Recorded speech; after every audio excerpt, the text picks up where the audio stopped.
want to talk about trauma, I mean, because I want to talk about trauma, because our concepts are so wrong-headed and backward and upside down, both in terms of what trauma is and how to heal it. And so we did this. We've done extensive research, right? So we were at Johns Hopkins, did research on what's called the MEQ, which is the mystical quotient. So when you look at what the only protocols that work for PTSD, that really work for PTSD, what they found, that you find the greatest efficacy with psychedelics, which are not necessarily a sustainable activity on a daily basis for working with your PTSD, in my opinion. But I can tell you, in my 20s, I did the research.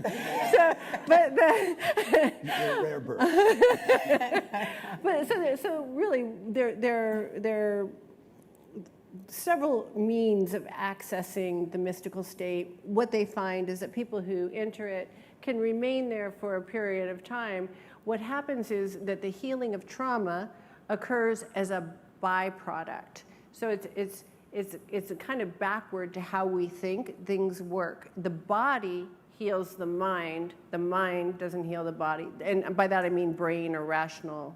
Okay, so if you think about the research that the woman did in the TED study, where she stands in a stance of confidence, and then lo and behold, you test her for confidence, she tests much higher. So you can change the body and change the mind. This is actually, I think, the edge of science right now. This is where all science is going.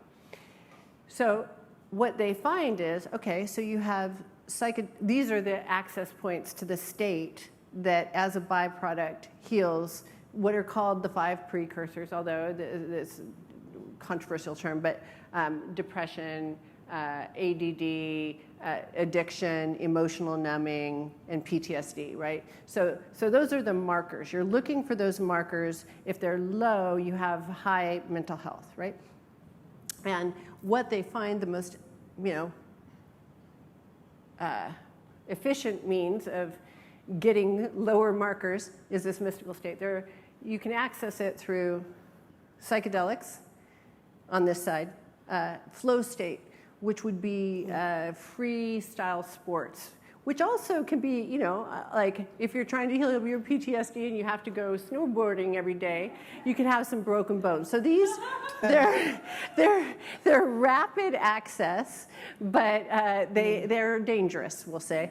Then there's yoga and meditation. These are fantastic. I mean, they're guaranteed age-old ancient wisdom and slower than molasses. So, but you get results. It's just, as my Drupon says, you want to get people out of suffering as quickly as possible. Mm-hmm. That's the aim. You want to get people out of suffering.